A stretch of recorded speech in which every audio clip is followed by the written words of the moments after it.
Hello everyone, welcome to engineering shores. അപ്പോൾ നമ്മളിന്ന് discuss ചെയ്യുന്നത് ഇലക്ട്രിക്കൽ ആൻഡ് ഇലക്ട്രോണിക്സ് എഞ്ചിനീയറിങ്ങിന് ഗവൺമെൻറ് എഞ്ചിനീയറിംഗ് കോളേജിൽ കിട്ടാൻ എത്ര റാങ്ക് വേണമെന്നുള്ള കാര്യമാണ്. ലാസ്റ്റ് ഇയറിൽ ഗവൺമെൻറ് എഞ്ചിനീയറിംഗ് കോളേജ് ഇടുക്കിയിൽ നിങ്ങൾക്ക് നോക്കിയാൽ അറിയാം, ഇസെഡ് കാറ്റഗറിക്ക് ഒരു 20K, മുസ്ലിം കാറ്റഗറിക്ക് 30K, ആ ഒരു റേഞ്ചിൽ SC കാറ്റഗറി 52K വരെ പോയിട്ടുണ്ട്.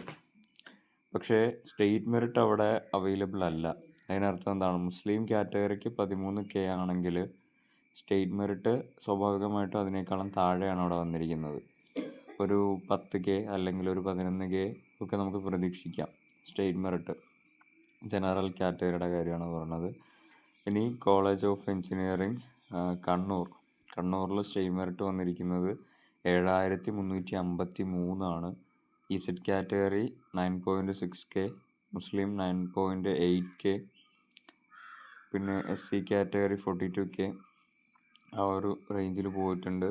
Government Rajiv Gandhi institute RIT Kottayam 6980 വന്നിരിക്കുന്നത് സ്റ്റേറ്റ് മെറിറ്റ്. ബാക്കിയൊക്കെ സ്വാഭാവികമായിട്ട് അതിനേക്കാളും ഉയർന്ന റാങ്കുള്ളവർക്കും കിട്ടും. ഉയർന്ന റാങ്ക് എന്ന് ഉദ്ദേശിക്കുന്നത് കുറച്ച് മേലെ ഉള്ളത്, വലിയ സംഖ്യയാണ് ഉദ്ദേശിച്ചത്. പിന്നെ Mar Athanasius college of engineering Kothamangalam MA കോളേജിൽ വന്നിരിക്കുന്നത് 6401. Z category 7496. പിന്നീട് ആ ഒരു റേഞ്ചിലേക്ക് പോകുന്നുണ്ട്. ആക്ച്വലി നിങ്ങൾ ഇവിടെ ശ്രദ്ധിക്കേണ്ട കാര്യം, സ്റ്റേറ്റ് മെറിറ്റിനാണ് നമ്മൾ ഏറ്റവും നല്ല റാങ്ക് വാങ്ങേണ്ടത്.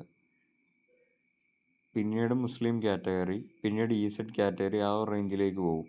ഇസെഡ് കാറ്റഗറി, മുസ്ലിം കാറ്റഗറി, ജനറൽ കാറ്റഗറിക്കുള്ള ആൾക്കാർക്ക് കുറച്ചധികം നല്ല റാങ്ക് ഉണ്ടെങ്കിൽ നല്ല കോളേജസിൽ കിട്ടാനുള്ള ചാൻസ് ഉള്ളൂ. ബാക്കിയുള്ളവർക്ക് പിന്നെയും കുറച്ചുകൂടെ ഹയർ റാങ്ക് ഉണ്ടെങ്കിൽ, കുറച്ച് വലിയ സംഖ്യ എന്നാണ് ഉദ്ദേശിക്കുന്നത്, വലിയ സംഖ്യ ഉണ്ടെങ്കിൽ നിങ്ങൾക്ക് കിട്ടാനുള്ള ചാൻസ് ഉണ്ട്. ഓക്കെ. പിന്നെ NSS കോളേജ് പാലക്കാട് ഭയങ്കര ഒരു ബ്യൂട്ടിഫുൾ ആയിട്ടുള്ള ഒരു കോളേജ്, സ്പേസ് ഒക്കെ ഉള്ള ഒരു കോളേജാണ്. 7394 അവിടെ വന്നിരിക്കുന്ന ലാസ്റ്റ് റാങ്ക് സ്റ്റേറ്റ് മെറിറ്റിൽ. പിന്നീട് ഗവൺമെൻറ് എഞ്ചിനീയറിംഗ് കോളേജ് പാലക്കാട് തന്നെയുള്ള മറ്റൊരു ഗവൺമെൻറ് എഞ്ചിനീയറിംഗ് കോളേജാണ്. NSS പാലക്കാട് ഒരു ഗവൺമെൻറ് എയ്ഡഡ് കോളേജാണ്. പാലക്കാടിലും ഇവിടെ സ്റ്റേറ്റ് മെറിറ്റ് കാണിച്ചിട്ടില്ല. അപ്പോൾ നമ്മൾ എന്ത് നോക്കണം? ഇസെഡ് കാറ്റഗറിയും മുസ്ലിം കാറ്റഗറിയും വെച്ച് കമ്പയർ ചെയ്യണം. രണ്ടുപേരും 11,000 സംതിങ്. അപ്പോൾ സ്റ്റേറ്റ് മെറിറ്റ് സ്വാഭാവികമായിട്ടും എത്ര വന്നിട്ടുണ്ടായിരിക്കും?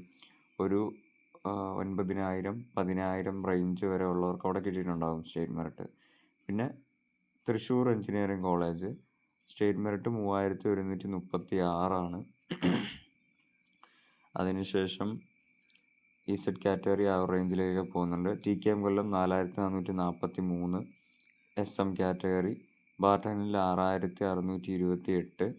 കോളേജ് ഓഫ് എഞ്ചിനീയറിംഗ് തിരുവനന്തപുരം, നമ്മൾ CETയുടെ കമ്പ്യൂട്ടർ സയൻസും അതേപോലെ തന്നെ ഇലക്ട്രോണിക്സ് ആൻഡ് കമ്മ്യൂണിക്കേഷൻ എഞ്ചിനീയറിംഗും കണ്ടായിരുന്നു. രണ്ടിലും 1000 പോലും എത്തിയിട്ടില്ല. 4 അക്ക സംഖ്യ പോലും എത്താതെ 3 അക്കത്തിൽ കൊണ്ടാണ് സ്റ്റേറ്റ് മെറിറ്റ് അവിടെയൊക്കെ അവസാനിച്ചത്. പക്ഷേ ട്രിപ്പിളിലേക്ക് വന്നപ്പോഴത്തേക്കും എന്താണ്, അവിടെ 4 അക്കത്തിലേക്ക് കയറി. 1466 വരെ ഉള്ളവർക്ക് സ്റ്റേറ്റ് മെറിറ്റ് കിട്ടിയിട്ടുണ്ട്. ഇസെഡ് കാറ്റഗറി 2295, മുസ്ലിം കാറ്റഗറി 1758, ആ ഒരു റേഞ്ചിലേക്ക് പോയി. ST കാറ്റഗറിക്ക് അവിടെ 45,649 വരെയുള്ള കുട്ടിക്ക് പോലും അഡ്മിഷൻ കിട്ടിയിട്ടുണ്ട്. പിന്നെ വയനാടിൻ്റെ കാര്യം, അവിടെ മുസ്ലിം കാറ്റഗറിക്ക് 13,552. അപ്പോൾ സ്വാഭാവികമായിട്ടും സ്റ്റേറ്റ് മെറിറ്റ് ഒരു 12,000, 11,000 റേഞ്ച് ഉള്ളവർക്ക് അവിടെ കിട്ടിയിട്ടുണ്ടാകാനുള്ള ചാൻസ് ഉണ്ട്. അപ്പോൾ ഇങ്ങനെയൊക്കെയാണ് പറയാനുള്ളത്. ഇതിൻ്റെ ഓർഡർ പറയാനാണെങ്കിലും ഫസ്റ്റ് നിങ്ങൾ ഓഫ് കോഴ്സ് CET വയ്ക്കുക, പിന്നെ GC തൃശ്ശൂർ, പിന്നെ TKM കൊല്ലം, പിന്നെ മാർ അത്തനേഷ്യസ്, പിന്നെ RIT, പിന്നെ NSS പാലക്കാട്, പിന്നെ കണ്ണൂർ. അതിനുശേഷം ഇവിടെ കോഴിക്കോട് എഞ്ചിനീയറിംഗ് കോളേജ് ഇല്ല. കോഴിക്കോട് എഞ്ചിനീയറിംഗ് കോളേജിൽ EC ഉണ്ടായിരുന്നല്ലോ. ഓക്കെ, കാണുന്നില്ല, എന്തെങ്കിലുമൊക്കെ ആവട്ടെ.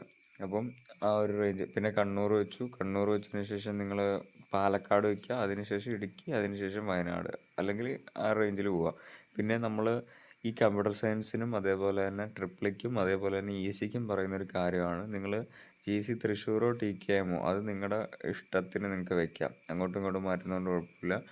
MA കോളേജ്, അതേപോലെ തന്നെ ബാർട്ടൺ ഹില്ല്, അതേപോലെ തന്നെ RIT, ഈ മൂന്നെണ്ണവും അങ്ങോട്ടും ഇങ്ങോട്ടും മാറ്റുന്നതുകൊണ്ട് കുഴപ്പമില്ല. നിങ്ങൾക്ക് ഇഷ്ടമുള്ളത് ഫസ്റ്റ് വയ്ക്കുക. ഓക്കെ, അല്ലാതെ ഞാൻ പറഞ്ഞ ഹോട്ടൽ തന്നെ വയ്ക്കണമെന്നില്ല. ഇതൊക്കെ ഒരേ റേഞ്ചിൽ നിൽക്കുന്നതാണ്. പ്ലേസ്മെൻറ്റിൻ്റെ കാര്യത്തിലും അതേപോലെ തന്നെ കോളേജ് ലൈഫിൻ്റെ കാര്യത്തിലാണെങ്കിലും റിസൾട്ടിൻ്റെ കാര്യത്തിലാണെങ്കിലും ഒക്കെ ഒരേ റേഞ്ചിൽ നിൽക്കുന്ന കോളേജസാണ്. അപ്പോൾ നിങ്ങൾക്ക് താല്പര്യം ഏതാണെങ്കിൽ നിങ്ങൾ എടുക്കുക എന്നുള്ളതാണ് അതിലുള്ളതിൽ. പിന്നെ അതേപോലെ തന്നെ ഗവൺമെൻറ് എഞ്ചിനീയറിംഗ് കോളേജ് വയനാട്ടിലും ഇടുക്കിയിലും ഇതേ ഒരു പ്രത്യേകത വരുന്നുണ്ട്. ഇത് രണ്ടും എടുത്താലും നിങ്ങൾക്ക് ഇഷ്ടമുള്ള എടുക്കാം. ഓക്കെ, വയനാട് പോയി പഠിക്കണമെങ്കിൽ വയനാട് പോയി പഠിക്കാം, ഇടുക്കി പോയി പഠിക്കണമെങ്കിൽ ഇടുക്കി പോയി പഠിക്കാം. ആ ഒരു റേഞ്ചിൽ നിങ്ങൾ എടുക്കാനായിട്ട് ശ്രദ്ധിക്കുക.